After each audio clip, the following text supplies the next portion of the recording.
Je sais pas trop sur quoi vous aviez fini en fait la dernière fois, parce que je vous avais quitté avant la fin. Ouais, on avait remarqué, ouais. Il avait abandonné lâchement. Mais oui, tout à Bah, fait. je crois qu'on avait arrêté.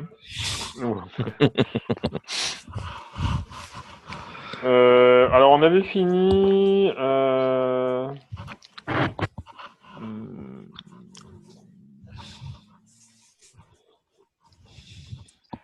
On avait rajouté. Ah oui, donc on était sur le problème du add et du insert. Et donc, du coup, on avait ici bien la possibilité, en fait, que notre add et notre insert, en fait,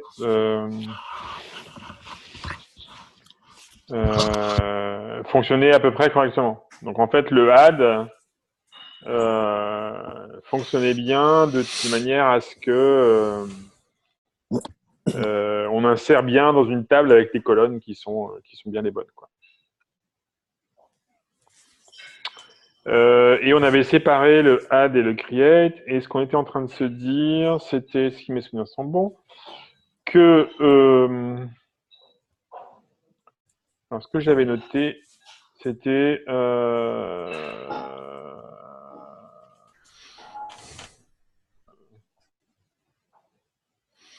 plan pour la session la semaine prochaine, create table foo dans le langage SQL, interpréter correctement le inserted to.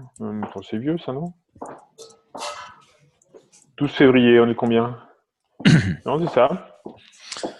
Je sais pas, t'avais un métaplan dans un des Ouais, fichiers, là, je sais plus ouais, lequel. ouais, il était là dans le code. Mm. On avait dit donc improve insert to lookup existing table. Separate create from insert, new command. Et donc improve insert to existing table. Et donc c'est ce qu'on a ici. Donc, ça veut dire que quand je fais un create, ben, je fais bien un create. Et quand je fais... Ah oui, alors donc j'avais une histoire de create prime et de create là, qui foutait la grouille. Et donc il fallait que... on avait dit qu'il fallait que je vire ça pour pas trop péter de tests. Bon, je sais pas si c'est très passionnant. Et on avait le insert qui par contre fonctionnait. Voilà. Et qui vérifiait que la table existait bien. Hop. Qui vérifiait que la table existait bien. Fails to insert data when columns don't match. Ah oui, on n'avait pas de test pour indiquer que lorsque la table n'existait pas, on foirait. Et Bon. le add par rapport au insert, là, c'est quoi? C'est la même chose en fait. Simplement le insert est une commande SQL alors que le add là. Ah, d'accord, ok. Donc le add, l'idée c'est que ça rajoute une relation dans une table. Mhm. Et ça vérifie Que la table existe. que la table existe exactement. Non, et que les colonnes sont identiques. D'accord. Et par ailleurs, on avait Ok. Donc ce qu'on s'était dit, c'était qu'une fois qu'on avait ça, on pouvait peut-être s'attaquer au. Alors on avait dit qu'il fallait finir le create table en SQL. Donc on peut le faire éventuellement, ça c'est pas très compliqué. Ouais. Et ensuite qu'on voulait commencer à avoir une représentation binaire en fait, donc manipuler des données binaires. L'idée à terme étant qu'en fait le code, donc ici notre ami Evaluator, donc notre evaluate DB, donc qui évalue une expression rationnelle, l'idée c'est qu'à terme il opère directement sur des données binaires pour des raisons d'efficacité et de rapidité. Donc on pouvait faire ça.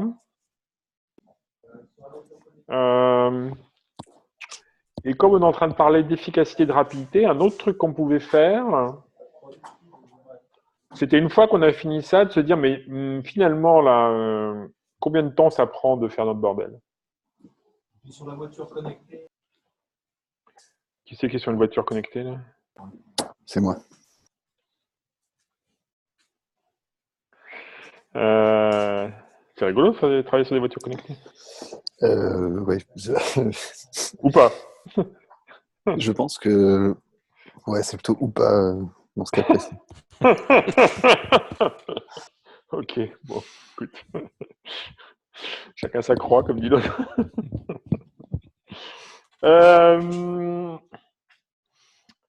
Bon, allez. Donc, on fait ça, et puis du coup, une fois qu'on aura fait le create table, on passe à la représentation binaire. Ah oui, parce qu'en fait, il y avait la question de à quel moment on sauvegardait les données. Ouais. Puisqu'en fait, on avait le load file DB comme une commande. Comme une commande. Et si mes souvenirs sont bons, si on regarde dans Evaluator, si on regarde dans console, dans l'interpréteur. Et donc là, on sauvegardait rien du tout. On sauvegardait rien du tout. Donc, ce qu'on avait dit... Voilà, ce qu'on avait dit, c'était... Ah oui, voilà. On avait dit... Le plan qu'on avait dit, c'est... donc, on fait le insert pour qu'il fonctionne correctement. Ensuite, on implémente le back-end de la base de données. C'est un tableau, quoi. Donc un tableau de données binaires. Un tableau de données binaires, ouais. Ok. Ou même un tableau de record, hein, tout bêtement, enfin un truc bête et méchant. Bah oui, Ok. non, c'est un tableau de binaire, non, c'est un tableau de binaire. Merde. Data et 2.5, on serialisait tout ça dans un fichier à chaque fois qu'on faisait une opération. Et 3, on faisait ça sous forme de BARM pour être plus efficace. 3,5, on mappait ça sur un fichier en utilisant un map. Et 5, 5 rien. Et puis il y avait des petits bugs là qui traînaient sur le fait que notre from just, lorsqu'on projetait, il foirait et le rendait. Ok, donc là, le insert, en fait, on l'a fait là. Ouais. Ouais, ce qui est marrant dans ce plan-là, c'est que j'aurais d'abord fait, enfin après le insert, j'aurais d'abord fait le 5. C'est-à-dire, j'aurais d'abord exprimé le vocabulaire des logs, puis ensuite passé ce log pour exécution, pour mise à jour de la base sur les différentes manières qu'on a envisagées, tu vois. Ouais. C'est-à-dire que ça me paraît... Enfin, le truc final, ça serait ça, non? Ouais, probablement, ouais. Ah oui. Et du coup, le fait de le faire dans l'autre sens, ça va nous amener à... C'est pas con. Enfin, moi, je trouvais que c'était pas mal parce qu'on avait un beau pipeline là, de transformation dans les différents langages qui finalement arrive pour moi à exprimer des logs. Et puis ensuite, les logs sont interprétés pour mettre à jour une vue, quoi. Enfin, un état. Ouais. Moi, c'est effectivement plus élégant. J'approuve. Moi, ça me va, vu qu'il y a il y a de l'intérêt didactique à scale concret dans les deux. Donc, Bon, ok, bah partons là-dessus, là. Moi, ça me paraît bien. Donc, du coup, je vois que t'es chaud, Cédric, donc... Ouais, pas vraiment. Donc, comment on décrirait ça, en fait? Aujourd'hui, ce qui sort de notre Evaluate... Donc, ce qui sort de notre Evaluate, aujourd'hui, c'est un état, en fait. Ouais. Donc, Evaluate DB, en fait, c'est un machin qui regarde une structure de données et qui la modifie. Donc, ce qui sort de notre Evaluate, en fait, c'est la valeur de retour, c'est une relation qui représente le résultat d'exécuter une requête. Ouais. Et en même temps, il y a un état qui est modifié.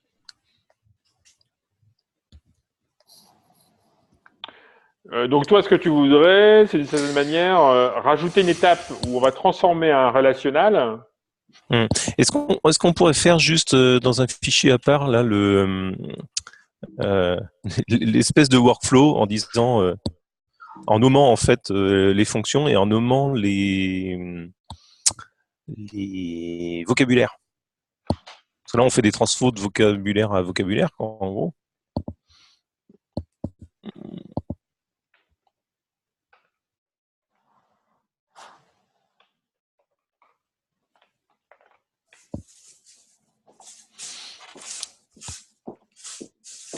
Ouais. Alors, du coup, la première étape, c'est du SQL à relational. Mhm. Et ça, c'est fait par une fonction qui s'appelle...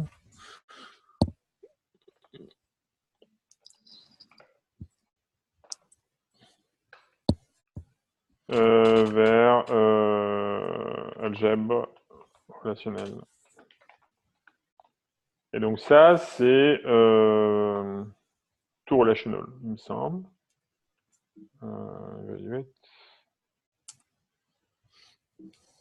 Tout relational. Ouais.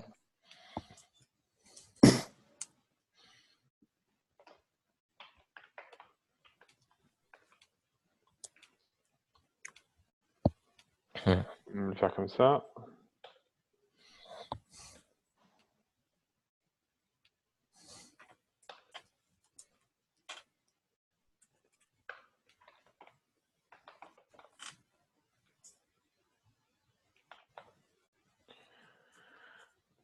Ensuite, Tout relational. ouais. Moi, je vois un parse SQL. Alors en fait, Ça, il y a c'est un texte truc SQL, avant. non? Ouais, c'est ça. Ah oui, oui, c'est string vers, ouais, d'accord, ouais, texte vers machin. Donc ça, c'est le parse. Et ensuite, dans l'évaluateur, on a le tout relational, hein, c'est ça. Ouais, c'est ça.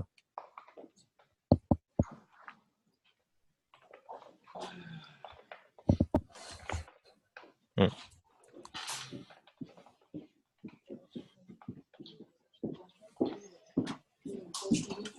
Ok. Mhm. Ensuite, on a le. On a le evaluateDB qui prend un relational et qui nous renvoie la monade database et la relation. Quoi, c'est ça. Database, relation. Ah non, c'est pas et. C'est...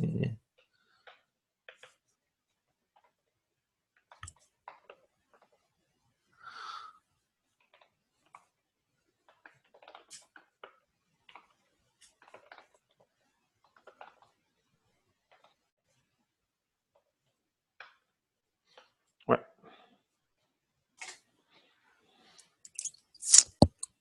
Ouais, et database relation, c'est pas deux éléments séparés. Non. C'est le contexte database qui retourne une valeur relation, qui retourne un résultat relation. Ah. C'est le résultat relation qui est retourné dans le contexte d'une database. Hmm. Et le contexte. Le contexte de database, il est voilà, c'est un état en fait. Là, ce qu'on a dit, hein, c'est aujourd'hui, c'est un état qui nous permet de donc il maintient un état sur une base de données et il peut éventuellement produire des erreurs. Non, mais ce que je veux dire, dans la fonction, on ne peut pas lui donner en entrée quand même un truc de... Non, il n'y a pas besoin en fait. Ça. Bah, en fait, c'est ça. En fait, conceptuellement, là, ça c'est la même chose que c'est à peu près la même chose que either error relation.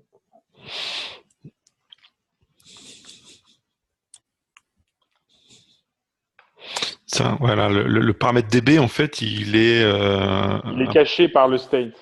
Hmm. Comme c'est un truc monadique là, on n'a pas besoin, c'est ça. Ouais. Ok. Mais conceptuellement, c'est ça. Donc c'est bien celle-ci là, moi que je modifierais. C'est en fait l'évaluation. Bon, elle a besoin d'une DB, mais en fait, elle produirait des logs, quoi. Et ensuite, on aurait une étape qui prendrait cette même DB, qui prendrait les logs produits et qui mettrait à jour la DB. Tu vois, on aurait. Vas-y. On aurait, en fait, dans l'évaluate DB, on aurait besoin que de l'état en lecture, quoi, quelque part, pour produire les logs. Donc, ce que Et tu voudrais, c'est avoir un truc du genre qui nie ou stream, qui prend une relational, qui hum, prend un DB et qui produit une liste de de log. ops. Ou DB ops, un truc comme ça, je sais pas. Hum. C'est ça? Bah, même d'ailleurs qui prend les logs précédents aussi, ou alors on considère que la DB est toujours à jour des derniers logs, quoi. C'est peut-être plus simple, hein, au moins dans un premier temps.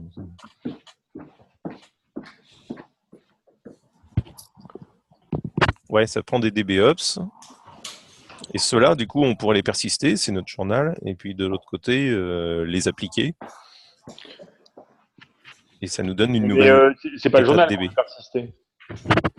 Bah les deux.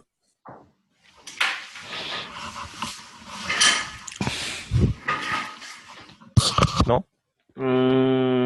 Alors, si on faisait de l'event sourcing, oui. Dans le contexte d'une base de données relationnelle, ce qui t'intéresse de stocker, c'est les relations. Bah t'as quand même sur les bases de données, t'as quand même un journal qui est persisté avant que les opérations soient appliquées Oui, à la mais, base. ouais, mais il ne sert que pour les transactions, en fait. Les transients, Ouais, il n'est pas persistant. ou pour les réplications. Ça sert à Oui, d'autres. oui, c'est ça. Non, mais ce que je questionne, c'est pas Oui, l'intérêt. il n'est pas persistant, je suis d'accord. Ce que je veux dire, c'est que c'est pas l'état persistant de la base qui est Non. persisté dans un journal de log. Hmm. Et du coup, c'est plutôt un artefact de seconde catégorie plutôt qu'une première Hmm. catégorie. Parce qu'en fait, c'est pas lui qu'on va persister dans sur le disque, quoi. Ouais, je suis d'accord. Même si effectivement, en fait, tu peux considérer que Mais, ouais. Mais quand même, dans le cadre par exemple, d'une base répartie, tu commences par générer tes DBOps et ensuite tu les appliques éventuellement sur les différents nœuds à ta base qui existe sur tes différents nœuds. ouais, C'est plus le même cadre après, hein.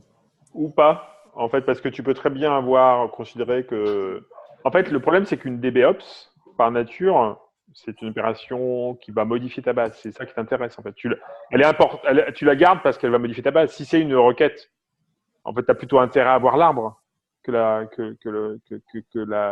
séquence d'opération. Oui, là je parlais plus Tu parlais de l'écriture. d'écriture, oui. Mais là où tu as raison, c'est qu'effectivement, on voit bien que dans notre système, là, on mélange les lectures et les écritures. Mhm. En fait, l'évalué de DB, qui est plutôt élégant et on va dire cohérent lorsqu'il s'agit de lecture, lorsqu'on est en écriture, bah, il fonctionne aussi, mais du coup, on n'a pas, voilà, on perd cette idée d'opération atomique et donc de log derrière. Parce que les logs n'ont d'importance que si on... Que si on écrit, oui. Non, mais c'est surtout si on fait autre chose avec la base. Si on la persiste, enfin, si on fait des transactions ou si on la réplique. Dans le cas d'une donnée relationnelle, tu peux très bien avoir quand tu fais du SQLite, par exemple, SQLite, il stocke pas ses fichiers de log, quoi.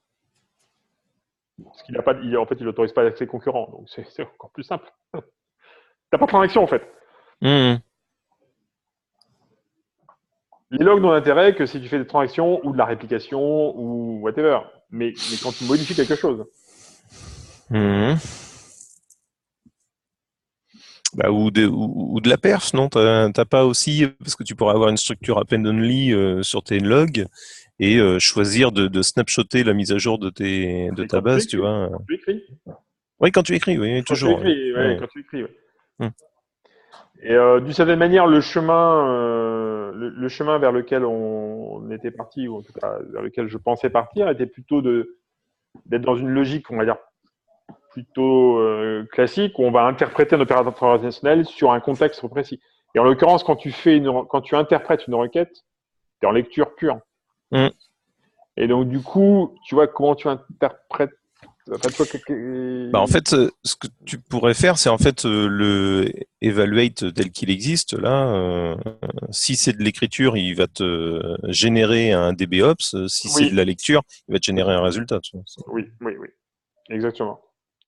Et ça, on peut le faire, mais ce sera l'étape, ce sera le niveau avancé. Parce qu'en fait, pour faire ça, et pour le faire dans le cadre d'une syntaxe unifiée, dans lequel en fait ces opérations peuvent être mélangées, parce que l'idée c'est aussi que dans une même séquence d'opérations, je peux avoir des requêtes, des sélections, Mhm.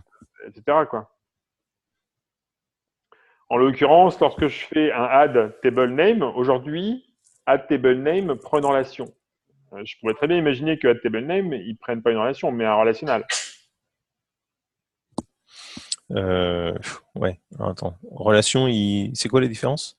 Relation, c'est une table. Ouais. C'est de la donnée brute, en fait. Relationnel, c'est une expression. Donc, quand je fais un insert, en fait, techniquement, Ah je peux oui, faire d'accord. un insert into Toto De select. de select from. Ouais, d'accord. Mm.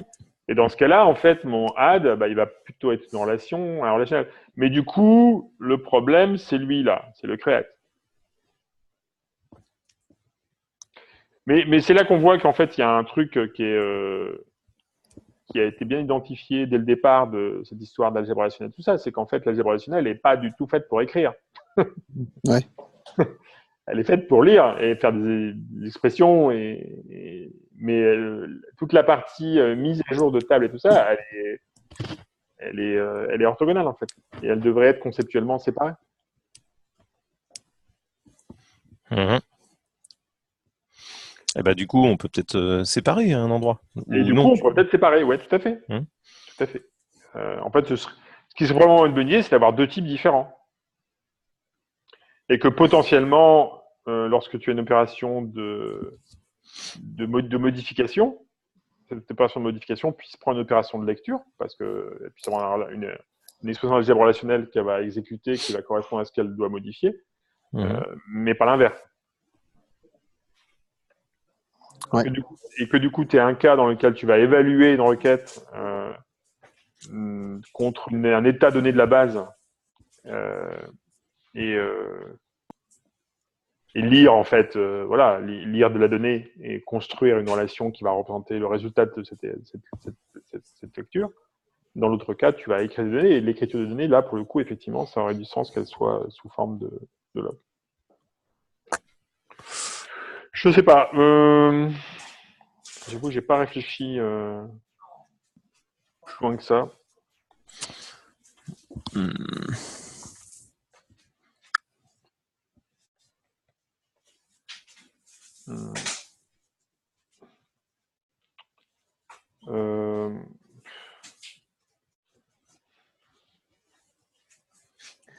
Du coup, est-ce qu'on essaierait pas de repartir sur cette idée d'enregistrer l'état? Ou est-ce Moi, qu'on... c'est ce que je voulais faire en fait. En fait, le plan initial qu'on avait, vu la semaine dernière, c'est ça. C'était que grosso modo, on transformait en fait. Alors, si je reviens ici, ce qu'on avait dit, c'était que. Oh, oh là là.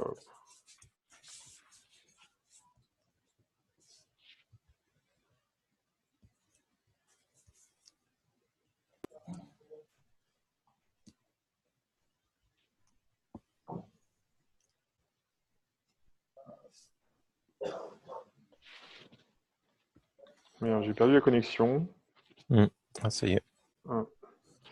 Alors, du coup, ce qu'on avait dit, c'est ça, c'était que le point 2, c'était stocker les données comme un tableau de données binaires. Ouais. Donc, sans un bête tableau linéaire de données binaires.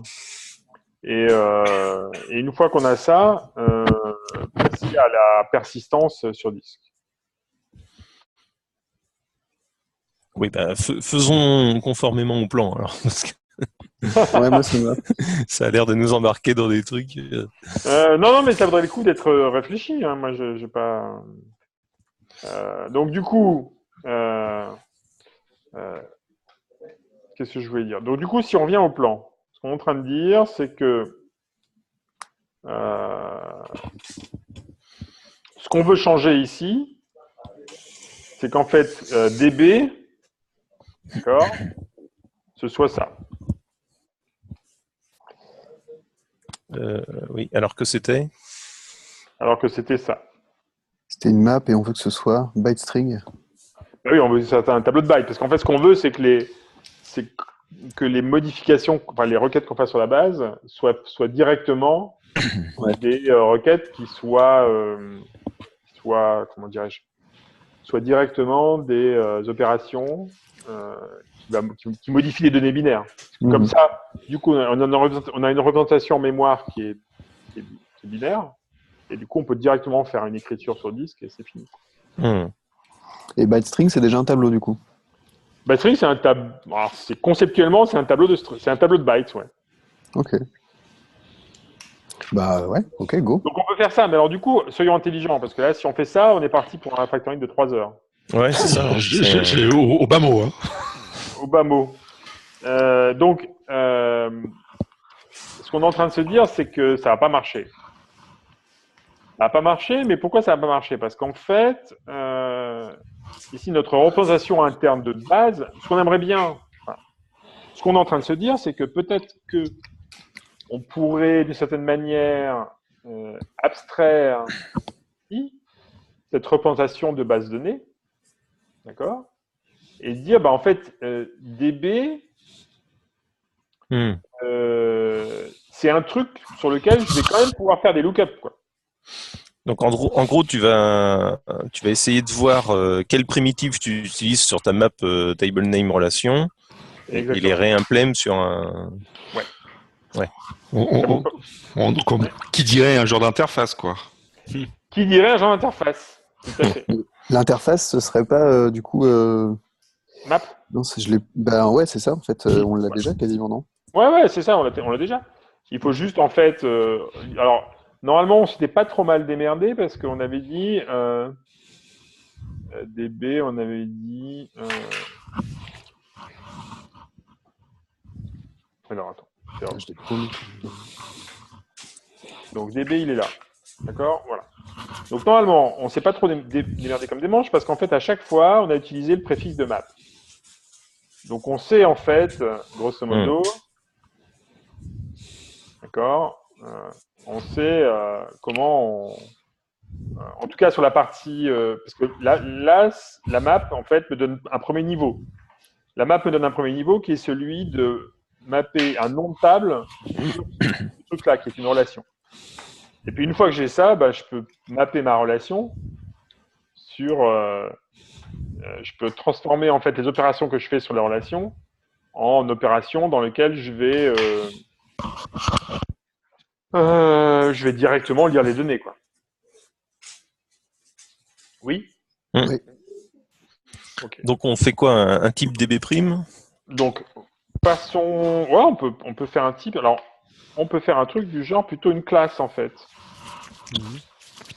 On va créer une classe DB prime qui va. Voilà, DB. En fait, on va virer DB. Voilà.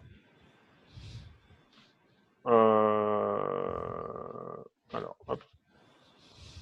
Alors, je vais l'appeler DB prime. D'accord. On va créer la classe DB. Et la classe DB, qu'est-ce que je peux faire? Je peux faire un lookup. Il va prendre un. Qui va prendre quoi? Alors, où est-ce que c'est? Ouais, table name, ouais. C'est un relational. Un table name. Et qui me retourne. Qui va prendre une DB et qui me retourne une relation. D'accord? Ouais. Ensuite, je peux faire un insert. Insert, ça fait quoi? Table name, relation DB. Ouais. Donc ça prend. Puis ça retourne une DB. Voilà. CTRL E, ça prend un table name, une relation, une DB et ça me retourne une DB. Et puis, Et puis quoi? Euh, Map insert. J'ai insert. Non, mais c'est tout en fait. Je n'ai pas grand-chose. Ah oui, il n'y a que ça. Ah non, from list. Enfin, Ah oui. from list dans le populate tout en haut. Ouais, mais ça, je vais le garder. Donc, hop. Attends, regarde. Merde, putain, je mélange. Celui-là, il fonctionne. Je mélange en fait. Donc, en fait, j'ai lookup et insert. Ce qui est intéressant, parce que du coup, ça veut dire que en fait, ma structure, elle va être plutôt relativement simple. Bon, ok. C'est cool. Du coup, maintenant, comment je peux refactorer mon code? Alors, DB, ça marche plus là. DB, ça marche plus. Oui. Non, mais donc ce que tu vas faire là, tu as créé une classe DB. Donc il va avoir un constructeur qui prend un DB prime en paramètre dans un premier temps, par exemple. Et puis Par on va exemple. Ouais. appliquer, on va faire Ouais. de la. Ouais. Ouais. Euh... Donc, je vais paramétriser en fait. D'accord. Donc, je vais dire maintenant tout ça. Je vais dire en fait ce que je veux ici, c'est. Voilà. Je vais tout paramétriser. Je vais dire ben, maintenant, je vais introduire une interface. Et du coup, maintenant, cette interface, je veux qu'elle me fournisse des opérations.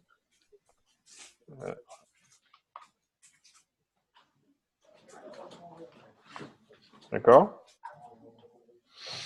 Mhm. Donc, c'est assez mécanique. Hein. Voilà.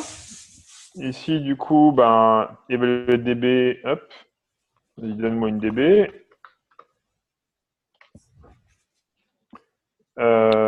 Du coup, ici, ben, hop, tac.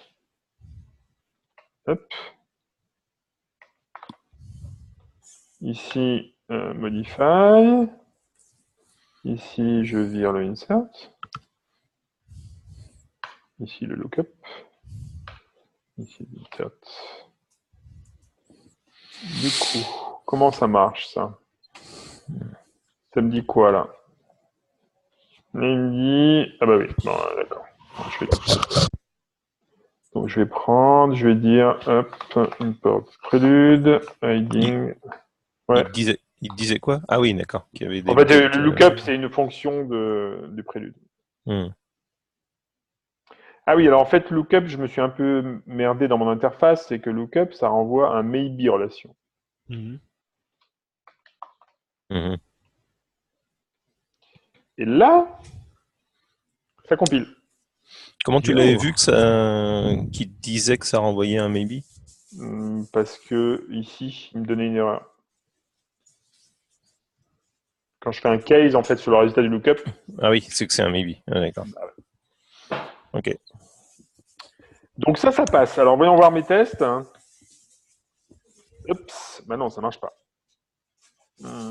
Donc l'interpréteur, déjà, lui, il marche pas. Donc, si je reviens sur mon évaluateur... Ouais, mais quand est-ce qu'on a créé une instance de la classe DB là? Pour l'instant, on n'en a pas créé. Euh, On va en créer dans ju- l'interpréteur. Justement, comment veux-tu que ça marche là, pour l'instant? Bah, ça marche pas pour l'instant. Bah oui. L'interpréteur marche pas, mais le Ah code... non, je croyais que tu étais étonné que ça fonctionne pas, mais en fait. Non, c'est normal, ça fonctionne pas. Il n'y a aucune Ah oui, sanction. d'accord. Ok. Voilà. Donc maintenant, dans notre interpréteur, il faut qu'on crée la base. D'accord. Donc d'où vient la base? La base, en fait, à quel moment on l'a créée? On l'a créée ici. Mhm. D'accord. Et donc, et puis, ouais, et en fait, c'est là. Donc là, je vais lui dire, hop, DB. Ça marche? Ouais, ça marche. Du coup, console prime, il dit quoi là? No instance for DB et SQL évaluateur DB prime. Bah oui, c'est normal. Donc, bah, il n'y a pas de problème. Allons-y. Bah ouais. Du coup, maintenant, on va dire, on va le mettre là pour que ce soit plus propre. Et on va dire, on va faire up.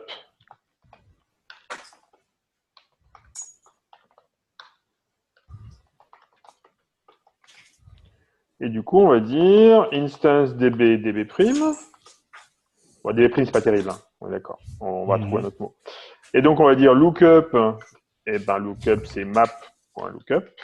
Mhm. Et insert, c'est map.insert. DB', c'est naïf DB, non? Ouais, ce serait pas mal, ouais. Ce serait pas mal, ça.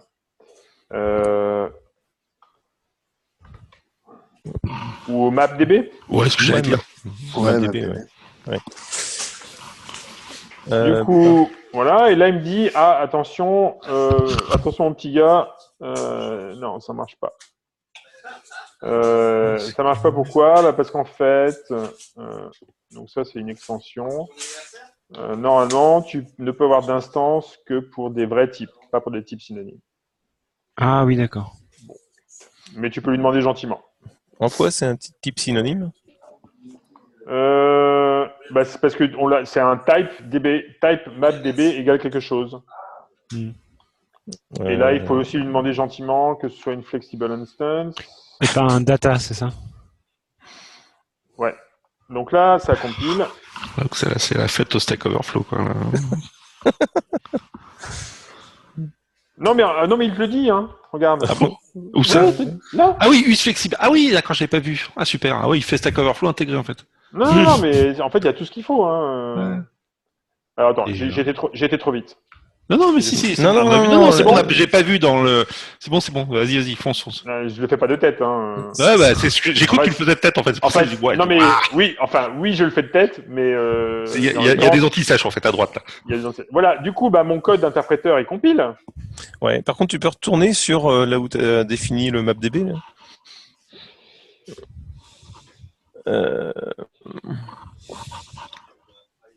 Donc mapDB, comment l'instance que tu as créée là, comment elle porte le nom DB? C'est ça? Non. Là, ce que je dis Tu dis c'est une instance de DB, ouais. Je dis mapDB est une instance de DB. Ouais, qui prend un mapDB en paramètre. Non. Ah. Non. MapDB est une instance. Enfin, il implémente l'interface DB. En fait, c'est comme si, regarde, Cédric, c'est comme si je prends ce truc-là et je remplace tous les DB minuscules par mapDB. Bah oui, c'est bien ce que j'avais Enfin, c'est ce que oui. C'est comme ça que je le lisais. Ouais. Et donc, comment tu le nommes pour la récupérer, ton instance là? J'ai pas à la nommer. Elle s'appelle mapDB. Elle s'appelle mapDB. Bah, en fait, les instances en fait associent une classe, une interface à un type. D'accord. Ah ouais, d'accord. Bon, bah c'est là que. Voilà. Donc, ce n'est pas une interface en Java. Donc là, c'est là où c'est compliqué. Donc, ça n'a rien à voir avec une interface en Java, en fait. Voilà, syntaxe, c'est pas la même, mais conceptuellement, il y a des cousinages quand même. Bah, en fait, non. Non? Oui et non. Disons que tu peux le voir comme ça, mais en fait, et c'est pour ça que cette syntaxe, en fait, bizarre apparaît. C'est qu'en fait, techniquement et même formellement, c'est pas une interface, c'est une contrainte sur les types. Ce que tu dis, c'est exec database va prendre est polymorphique avec une variable qui s'appelle db et qui doit respecter la contrainte db. Donc en l'occurrence, implémenter l'interface db, si tu veux utiliser cette terminologie-là. Mais cette interface, cette contrainte, en fait, elle peut être beaucoup plus générale que ça. C'est pas forcément implémenter l'interface. D'accord. Et en particulier, tu peux avoir des interfaces assez compliquées dans lesquelles l'implémentation, en fait, génère elle-même du calcul. Bon, je te passe les détails, mais c'est un peu l'idée. Donc l'idée, c'est que en fait, il faut l'imaginer comme une contrainte logique qui dit, en fait, c'est une contrainte logique qui dit evaluate à le type relational vers db vers either si db est une db. Bon. Ouais. Enfin, si je peux me permettre ce qui peut être confusant, c'est peut-être que contrairement au langage type Java et autres, c'est que les lignes 50 et 52, parce qu'on voit la déclaration du type et le fait que ce soit une instance, donc en fait en Java on aurait dit une interface, les deux sont séparés, alors qu'en Java on aurait mergé les deux. En fait, on aurait fait classe, mapDB, extend, DB quoi. Et là, C'est c'est ça. séparé en deux mots-clés différents qui apparaissent séparément, en fait.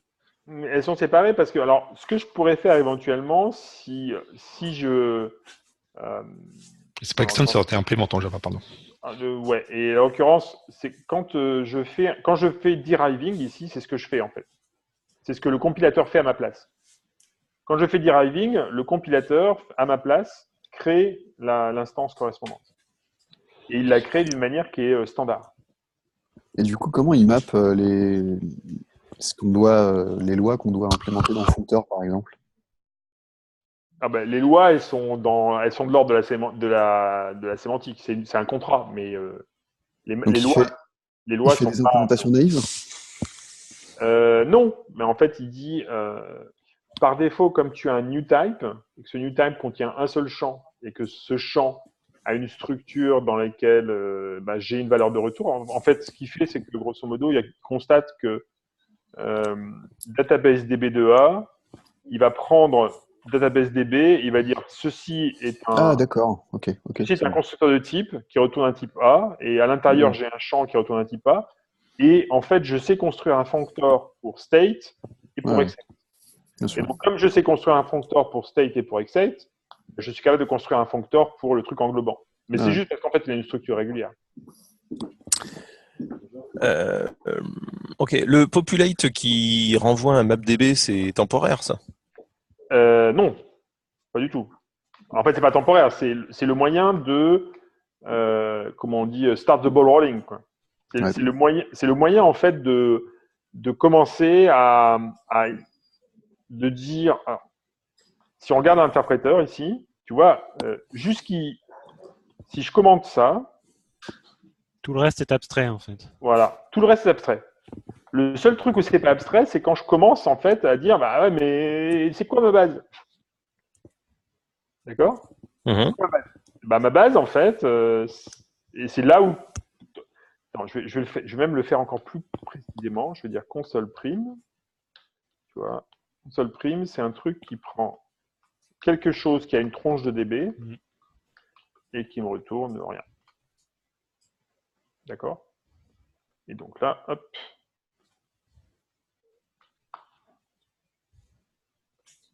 Peut-être le nom populate est pas super génial. Ce serait peut-être Non. bien qu'il y ait mapdb qui apparaisse dedans. Donc, ce que je peux faire, effectivement, c'est dire init mapdb. Ou même un truc comme ça, du genre. Ouais, carrément. Et du coup, dans mon évaluateur, populate, c'est bien ça, et ampsi mapdb, c'est bien une mapdb. DB, et c'est Ça populate vide. map.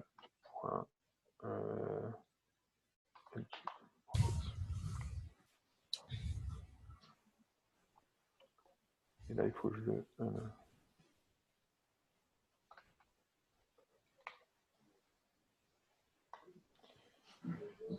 Du coup, ici, ben, ça marche toujours.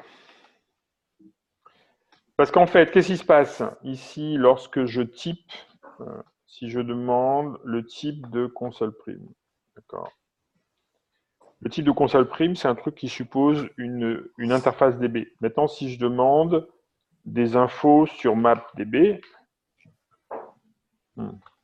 import SQL évaluateur. Si je demande des infos sur mapDB, ah oui, bah il n'est pas là.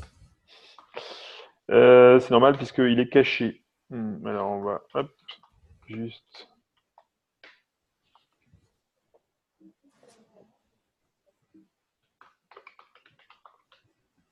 Voilà. Donc j'ai un type mapDB qui a une certaine structure. Et si maintenant je demande des infos sur DB, c'est intéressant. DB, tu vois, c'est une classe qui a un lookup, machin, tout ça. Mhm.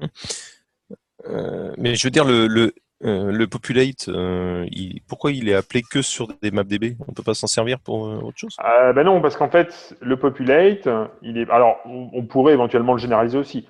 En l'occurrence, ici, le truc, c'est que je pourrais le généraliser si je l'exprime en fonction de l'interface MapDB.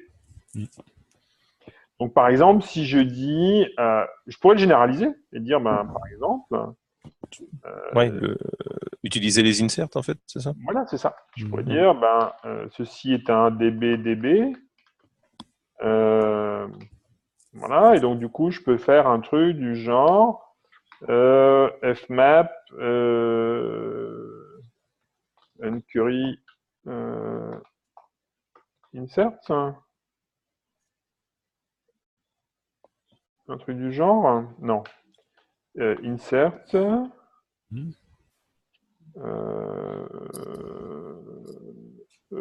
Non, parce qu'il me faut une DB.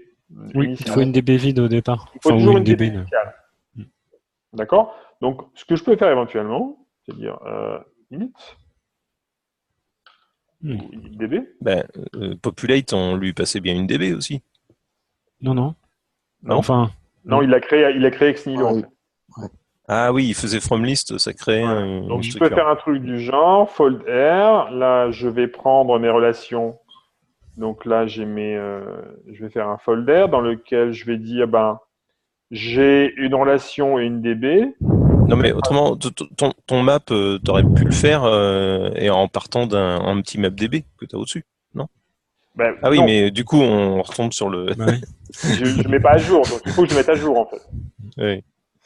Et donc du coup maintenant, mon folder, il faut que.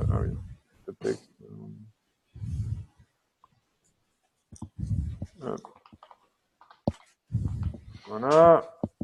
Et donc maintenant, mon folder, il faut que je lui dise, bon, tu vas prendre quoi? Tu vas prendre une DB et tu vas prendre une table name relation. Donc peut-être qu'un truc du genre.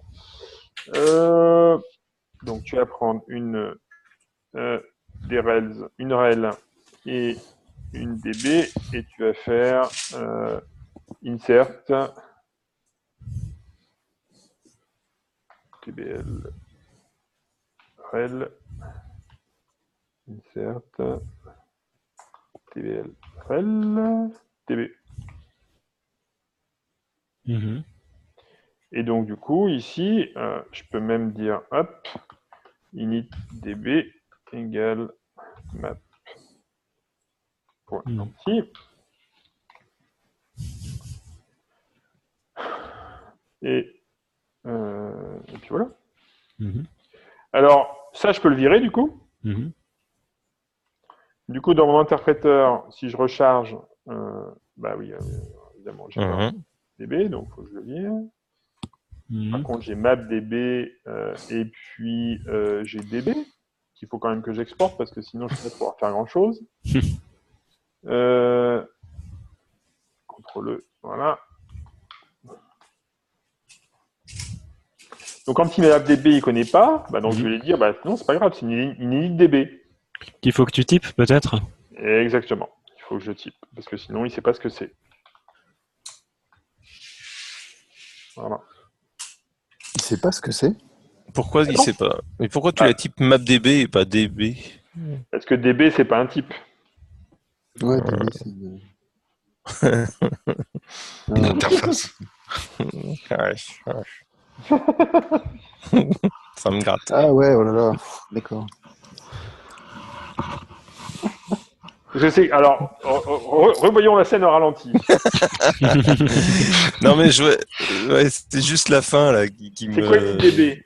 Une DB, en fait, c'est une petite DB, donc une variable, c'est une fonction polymorphe qui se retourne quelque chose qui est une instance de DB.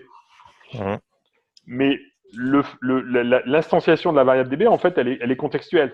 Il faut que ils disent, par quoi je vais l'instancier ce truc? Et en fait, c'est l'appelant qui va fixer l'instanciation. Si je regarde maintenant l'info sur DB, tu vois, plutôt l'info sur mapDB.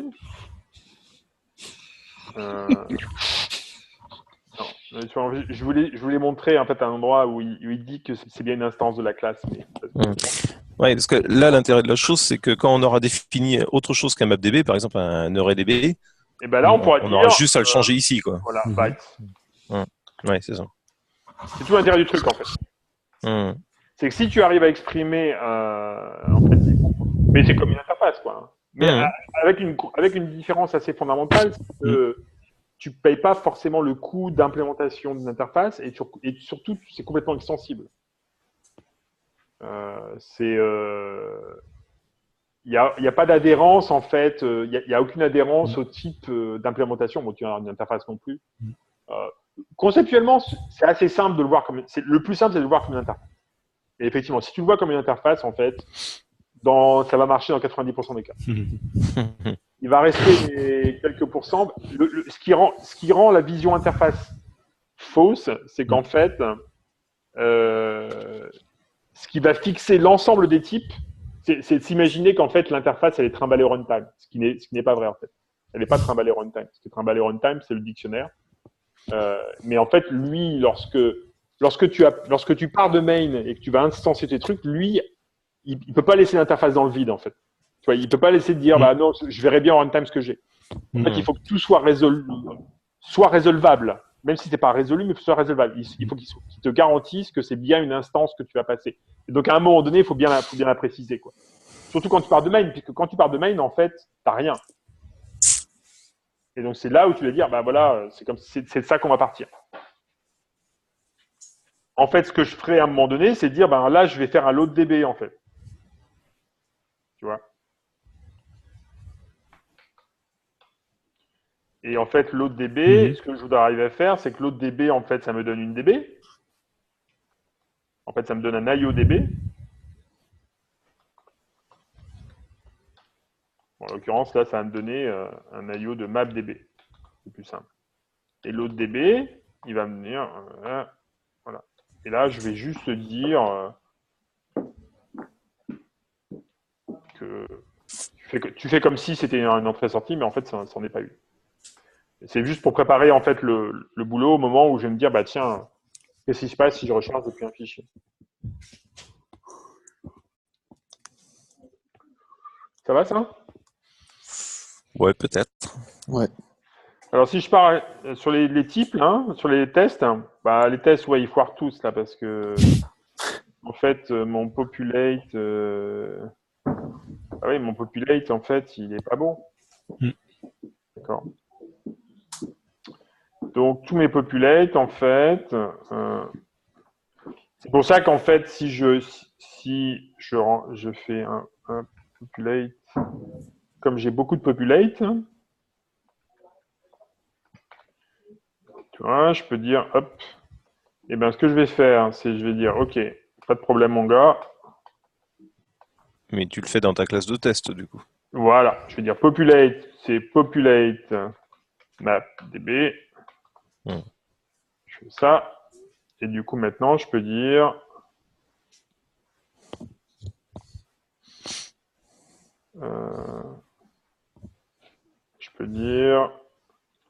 hop, let populate map db est égal à populate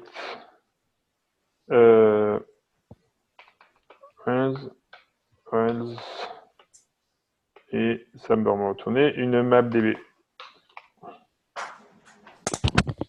Et du coup, mes tests passent maintenant. Amazing. C'est beau. Donc, il reste la partie la plus intéressante. Donc, maintenant, j'ai une populate MapDB. Alors, du coup, ma populate MapDB, en fait, on voit bien que elle est quand même surtout intéressante pour des tests, quoi. Donc, je vais juste créer un SQL Evaluator et je crée une MapDB, un module à part. Ou alors, ouais, bon, je ferai ça plus tard. Je pense que ça m'intéresse. Non, mais bon, j'aurais pu. C'est juste que c'est juste c'est de la plomberie, quoi. Je vais juste la virer, la fin. Hop, on va la mettre à la fin pour pas qu'elle nous reste sur le chemin. Du coup, par contre, ce qui est plus intéressant, c'est de dire bon, bah, maintenant, si j'ai une autre représentation, bah, du coup, mon autre représentation, je vais dire Et ben maintenant, j'ai envie de dire binary db. Donc là, faut que j'ai une instance de db. Voilà. D'accord. Donc là, je vais dire, mon type de ma type de base, c'est quoi? On va pour l'instant prendre un byte string, puisque de toute façon, alors est-ce qu'on va faire ça ou pas? Alors, ce que je pourrais faire, c'est prendre un vecteur de bytes.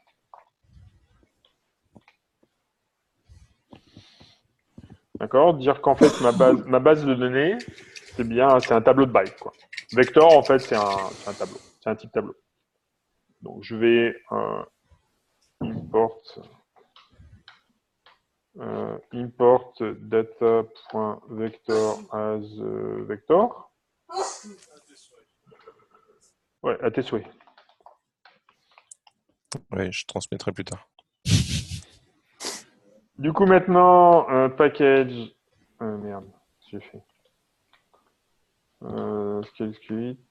Ah oui, j'ai un cabal, c'est ça? Ouais. Alors, je vais dire, maintenant, j'ai besoin de vecteurs. Vas-y. Alors, ici, peut-être faire un stack test. Ouais, ok, on va récupérer vector. Alors, si on regarde un petit peu vector, si vous jetez un coup d'œil, vector. Alors, moi, je tape data vector dans Google et le premier hit qui me donne, c'est l'interface package. Et là, moi, je dis, Google sait qui je suis. Clairement. Donc, tes préférences. Voilà, donc, ouais, clairement. Donc, si on regarde en vector, hein, donc c'est une implémentation de tableau. Alors, après, on pourrait faire des unbox, on verra ça plus tard. C'est plus rigolo.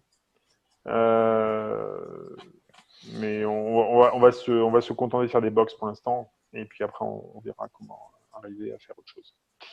Mais ce sera intéressant parce que ça va nous permettre vraiment de voir des trucs un petit peu dans les entrailles de Haskell. Du coup, vector, hein, tout bêtement, c'est juste des tableaux avec une interface fonctionnelle. Et puis, mais ça ressemble vraiment très très fort à une liste en fait. Donc il y a vraiment, c'est vraiment une interface fonctionnelle. Ce qui est intéressant, c'est qu'il est, alors je sais pas, j'ai jamais regardé l'implantation de vector, mais par exemple, il y a des opérations qui peuvent être éventuellement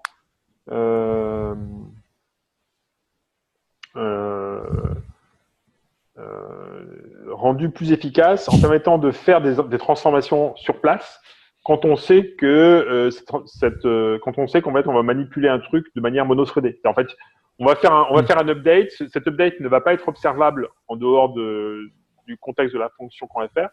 Et du coup, le compilateur va être suffisamment malin pour dire, oui, mais ça sert à rien que je copie toute la structure et tous les pointeurs. Je vais modifier la structure. Je vais modifier la donnée directement parce que je sais que de toute façon, cette modification ne sera pas observable. Et ça, c'est assez intéressant. Parce que du coup, ça permet d'avoir de combiner les deux, quoi, en fait. Une interface qui est fonctionnelle avec une efficacité qui est relativement intéressante. Et ouais. Est-ce que tu as un moyen de dire au compilateur je m'attends à ce que tu fasses cette optime à ce moment-là, préviens-moi si c'est pas possible?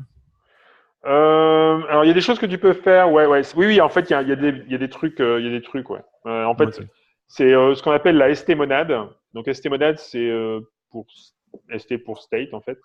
C'est un peu comme IO mais en moins puissant. Et son principal intérêt, c'est de permettre de faire des opérations destructives, mais en cachant, en utilisant une petite astuce du système de type, ça permet d'éviter que d'autres threads observent la modification et du coup de garantir que comme tu restes dans le contexte d'une fonction, ce qui rentre dans la fonction, c'est quelque chose qui est moralement immutable, À l'intérieur, tu mutes, et ce qui en sort, c'est moralement immutable aussi. Et comme de toute façon, tu n'as pas moyen d'observer ce qui se passe à l'intérieur, bah, c'est comme un chat de Schrödinger, quoi. Mhm. Si j'ose dire. Et donc, dans l'interface de vector, si vous regardez, si vous avez envie de jeter un coup d'œil, vous avez des fonctions qui s'appellent freeze et thaw, qui permettent en fait de rendre un vecteur mutable ou immutable, et donc de le transformer, et donc d'avoir différentes interfaces. Mm. Et ça, c'est assez pratique. Voilà. Bon, tout ça pour. Et du coup, ce qui est intéressant après, c'est qu'une fois que j'ai accès à les vecteurs, ben, je peux manipuler ça vraiment comme des tableaux. Donc, ça veut dire que du coup, si je reviens sur ici, voilà, sur l'interface, je peux dire, ben, maintenant, mon évaluateur, en fait, alors, c'était quoi là? Instance.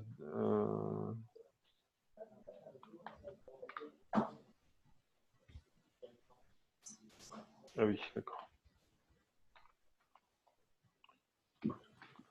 Voilà. Et donc, du coup, maintenant, il va falloir que je remplisse mes opérations. Donc là, c'est là où ça serait intéressant de commencer à écrire des tests juste pour les vecteurs, parce qu'en fait, ça paraît pas du tout complètement évident comment on va pouvoir faire ça, quoi. Donc du coup, ce que j'aurais envie de faire, c'est de dire, bon, là, ma classe, ça va être peut-être un petit peu de refactoring dans lequel je vais extraire ma classe DB dans un module à part. Donc je vais l'écrire, hop, SQL DB, un module SQL.db. Ici, du coup, je finirai là-dessus. Ma classe DB, c'est là où je vais définir. Et puis, probablement populette aussi, parce que hein, je pense que c'est une manière de démarrer. Ensuite, bah là, lui, il a besoin d'informations, ce que c'est qu'une table name et une relation. Donc, du coup, peut-être que en fait, si je mets ça dedans,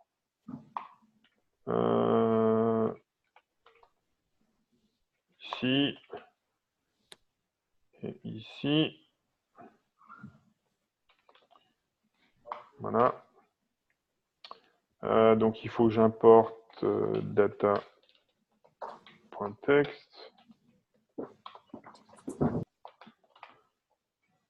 Ok, du coup, maintenant ici, je peux importer, je vais dire ça, je vais faire import sql.db, puisque là, c'est tout ce dont j'ai besoin. Donc, normalement, oui, ça marche. Et maintenant, je vais faire, hop, et ici, une db vector. Yes.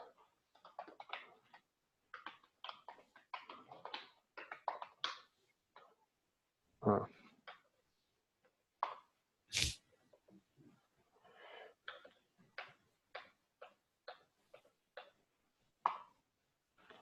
Voilà, qui va importer sql.db, qui va importer data vector, vector. Voilà. Qu'est-ce que tu me veux? Oh. C'est peut-être pas data vector. Ah oui, si, c'est parce que j'ai pas redémarré. Voilà.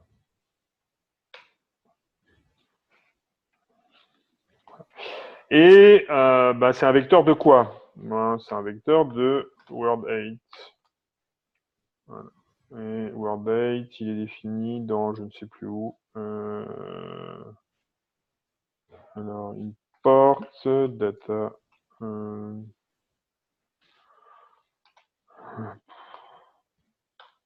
Bits. Ah oui, bits. Non.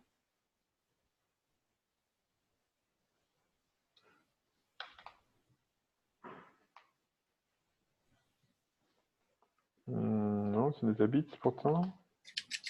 Je sais plus. Si quelqu'un pouvait me le rappeler. Data.word8 apparemment. Data.word8? Ok. C'est marrant ça. Oui, c'est possible. Bon. Qu'est-ce Non. que c'est que ça? Un data.word. Data.word, on dirait. Ah bah oui. Voilà, et donc là, il faut que je lui dise la même chose, s'il te plaît. Hop, non. Des language flexible instances. Language. Type synonyme instance. Voilà. Donc là, j'ai fait mon truc. Du coup, maintenant, en fait, le gros intérêt, c'est que dans mon type évaluateur, maintenant, je suis complètement abstrait par rapport à DB. Bon, à part MapDB que j'ai là, et dans mes consoles spec, bah, tout ça, ça marche toujours, en fait. Voilà. Et MapDB, il est où, lui? MapDB, on l'a laissé dans l'évaluateur, je pense. Il est ici. Voilà. D'accord. Donc l'idée, ça serait de lui faire. Ouais, c'est donner ça. un truc, Pour l'instant, on va le laisser comme ça, et parce qu'il est Ouais. déjà 13h38 et que. Ouais. Bon, donc voilà. Donc l'idée, c'est la prochaine fois de faire nos opérations de vecteurs, sachant qu'en fait, l'idée, hein, c'est que ce vecteur de bytes va vraiment représenter notre base de données en mémoire, et qu'à un terme, on changera la représentation. On part sur un vecteur parce que c'est plus simple pour l'instant, mais à terme, on ira sur une représentation de plus en plus proche de la machine, avec le même type d'opération. Schön. Voilà. Et je suis pas sûr qu'on pourra probablement pas garder la pureté du type DB jusqu'au bout, mais on fera avec. Pourquoi? Bah parce qu'à un moment donné, quand tu commences à faire des opérations sur des tableaux de bytes en mémoire et que tu as envie que ces opérations soient destructives, bah il faut que tu sois dans I/O. Ah, d'accord, oui. Ok. Bah oui. Ou alors utiliser des astuces, mais bon. Mais ce qui est possible en fait, hein, ça marche, hein, mais il y a des bon après c'est plus ou moins pratique. Mais on verra. Moi je sais pas où ça va nous mener en fait, mais on verra bien. Du coup, bah, je vais committer ça.